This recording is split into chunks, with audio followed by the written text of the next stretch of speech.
Hello class 10th के प्यारे विद्यार्थियों, मैं आपका स्वागत करता हूं के स्टडी सर्कल के इस न्यू चैनल में। आज हम अपना वीडियो आगे बढ़ाते हैं, मतलब अगला टॉपिक चलते हैं और अध्याय 2 पर चलते हैं, जिसका लेसन का नाम क्या है? प्रकाश का अपवर्तन। अब प्रकाश का अपवर्तन में क्या क्या होती है, सारी की सारी बात हम धीरे धीरे समझेंगे। जिसमें पहला टॉपिक का नाम क्या आ जाता है? पारदर्शी माध्यम या प्रकाशिक माध्यम। प्रकाशिक माध्यम या पारदर्शी माध्यम दोनों एक ही बात होती है। जैसे आप समझते हैं इसको कहते हैं कि किसे कहते हैं, जैसे इसका परिभाषा समझ लेते हैं पहले। जिस माध्यम में प्रकाश गमन कर सकता है उस माध्यम को पारदर्शी माध्यम या प्रकाशिक माध्यम कहते हैं। मतलब क्या? जहाँ से भी क्या हो जाए, प्रकाश गमन कर सके, उसी को हम क्या कह देंगे? प्रकाशिक माध्यम या फिर पारदर्शी माध्यम। पारदर्शी माध्यम या प्रकाशिक माध्यम। देखिए क्या होगा, जैसे हम माध्यम कौन कौन सा हो सकता है? जैसे हमारा हवा हो गया, पानी हो गया, जल हो गया, निर्वात हो गया, ये सब क्या होगा? विभिन्न विभिन्न क्या हो जाएगा? हमारा माध्यम हो जाएगा। देखिए अब सभी माध्यमों में, अलग अलग माध्यमों में प्रकाश की चाल अलग अलग होती है, जिसमें तीन तीन प्रकाश की चाल हमको हमेशा क्या करना चाहिए? याद रखना चाहिए। पहला क्या? हवा या निर्वात में प्रकाश का वेग। हवा या निर्वात में प्रकाश का वेग इसमें कितना होता है? 3 × 10⁻8 मीटर पर सेकेंड। 3 × 10⁻8 मीटर पर सेकेंड। और मील में कहा जाए तो क्या हो जाएगा? 1,86,000 मील प्रति सेकेंड। ये देखिए इसमें क्या हो रहा है? एक वर्ड आ रहा है निर्वात। हवा तो समझ में आ रहा होगा, लेकिन निर्वात क्या होता है? जहाँ ऐसा जगह जहाँ पर से क्या दे, हम हवा को वैक्यूम कर दे यानी निकाल दे, तो वह हमारा क्या हो जाएगा? निर्वात हो जाएगा। जैसे निर्वात जितना पृथ्वी की सतह से जब ऊपर उठते हैं तो एक एरिया आता है जहाँ पर कुछ ना हवा होता है ना कुछ होता है, तो उसी का एरिया को क्या बोलते हैं? निर्वात। यानी उसी की अंतरिक्ष भी बोला जाता है, यानी अंतरिक्ष को हम निर्वात भी कह सकते हैं। यानी हवा या निर्वात में प्रकाश का वेग कितना हो जाएगा? 3 × 10⁻8 मीटर पर सेकेंड। और मील में बोला जाए तो 1,86,000 मील प्रति सेकेंड। और कांच में प्रकाश का वेग बोला जाए तो कितना हो जाएगा? 2 × 10⁻8 मीटर पर सेकेंड। और जल में 2.25 × 10⁻8 मीटर पर सेकेंड। अब देखिए दो माध्यम समझते हैं। माध्यम समझे थे। अब माध्यम दो प्रकार का होता है, विरल माध्यम, सघन माध्यम। विरल माध्यम किसको कहते हैं? सघन माध्यम किसको कहते हैं? जिस माध्यम में प्रकाश का वेग अधिक हो उस माध्यम को विरल माध्यम कहते हैं, और जिस माध्यम में प्रकाश का वेग कम हो उसे सघन माध्यम कहते हैं। देखिए समझते हैं धीरे धीरे क्या होता है विरल माध्यम, सघन माध्यम। जैसे हमारा एक ले लेते हैं जल, ले लेते हैं, एक लेते हैं हवा। हवा में जब प्रकाश का वेग क्या होगा? अधिक होगा। जिसमें हवा में क्या होगा? प्रकाश का वेग अधिक, यानी वो माध्यम कौन सा हो जाएगा? विरल माध्यम। और जल में क्या होगा? प्रकाश का वेग कम होगा, यानी जल हमारा क्या हो जाएगा? सघन माध्यम हो जाएगा। एक बात याद रखिएगा, क्या?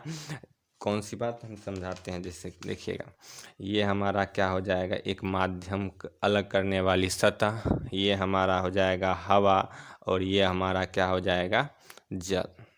देखिए ये हमारा जल मान लेते हैं, कोई दिक्कत? अब देखिए एक माध्यम से दूसरे माध्यम प्रकाश आएगा। जब प्रकाश आएगा तो इसको नॉर्मली जाना ऐसे चाहिए था, लेकिन ये ऐसे ना जाके क्या होता है? इस एक अभिलंब खींच लेते हैं। अभिलंब जानते हैं, पहला लेसन में बताए हैं क्या? आपतन बिंदु पर खींचे गए लंब को अभिलंब कहते हैं। तब क्या होगा? देखिए ये हवा हुआ, ये जल हुआ। हवा क्या हो जाएगा? हमारा विरल माध्यम, और जल हमारा सघन माध्यम। क्यों? अभी तुरंत बताएं क्या कि यहाँ जिसमें प्रकाश तेजी से गमन कर सकता है उसे हम बोलते हैं विरल माध्यम, यानी हवा हमारा विरल माध्यम। और जल में प्रकाश क्या होगा? इसके अपेक्षा थोड़ा कम होगा, कम तेजी से गमन करेगा, तो इसको हम क्या कह देंगे? सघन माध्यम। देखिए दो घटनाएं होती है। अगर विरल माध्यम से सघन माध्यम में प्रकाश गमन करती है तो क्या हो जाएगा? वो हो जाएगा क्या? अभिलंब की ओर झुक जाएगी। और जब सघन माध्यम से विरल माध्यम की ओर जाएगी तो क्या हो जाएगा? जैसे उल्टा समझ लीजिए, जैसे ये हमारा क्या हो जाएगा? फिर माध्यम, ये हमारा हो जाएगा हवा, ये हमारा हो गया जल। अब क्या होगा? ये इधर से इधर जा रहा है तो इसको जाना ऐसे चाहिए था, ये हमारा अभिलंब हो गया। इसको जाना चाहिए था अभिलंब की ओर झुकेगा ना, अभिलंब से क्या हो जाएगा? दूर हट जाएगा। अभिलंब से क्या हो जाएगा? दूर हट जाएगा।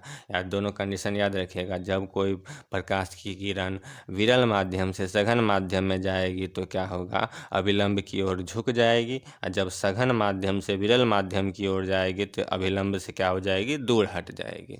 वही बात अभी देख लेते हैं एक बार फोटो में फिर से देखिए वही पॉइंट, दोनों पॉइंट लिखा गया है। जब कोई प्रकाश की किरण विरल माध्यम से सघन माध्यम की ओर जाती है तो अभिलंब की ओर झुक जाती है। देखिए ये हमारा कोई माध्यम का अलग करने वाली सतह, ये हमारा वायु, ये हमारा जल, यानी ये विरल, ये सघन। जब कोई प्रकाश की किरण आने के बाद क्या होगा, इसको जाना इस तरीके से चाहिए था, लेकिन ये क्या हो गया, अभिलंब ये रहा, अभिलंब की ओर झुक गया, यानी इसी को हम क्या बोल देंगे, अभिलंब की ओर झुक गया। कोई दिक्कत? अब चलते हैं अगला पॉइंट। इसमें देखिएगा क्या होगा, जब कोई किरण, सॉरी यहाँ लिखा है माध्यम, यहाँ क्या रहना चाहिए, किरण। जब कोई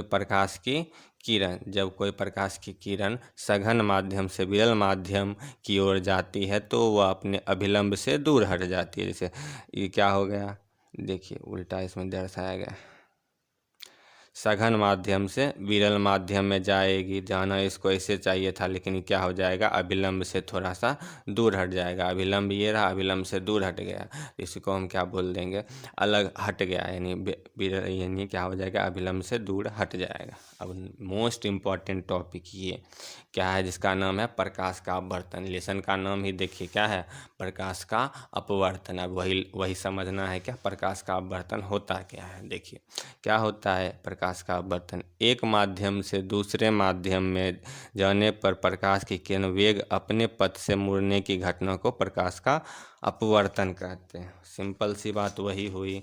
क्या अभी हम आपको बताएं, जब एक माध्यम से दूसरे माध्यम, पहला माध्यम हवा, दूसरा का माध्यम हमारा जल, एक माध्यम से दूसरे माध्यम में जाती है, तब क्या हो जाती है, अपना पूर्व पथ कहने का मतलब जाना इसको इस तरीके से चाहिए था, लेकिन पूर्व पथ से विचलित हो जाती है, यानी हट जाती है, तो इसी घटना को हम क्या कहते हैं, प्रकाश का अपवर्तन। कोई दिक्कत?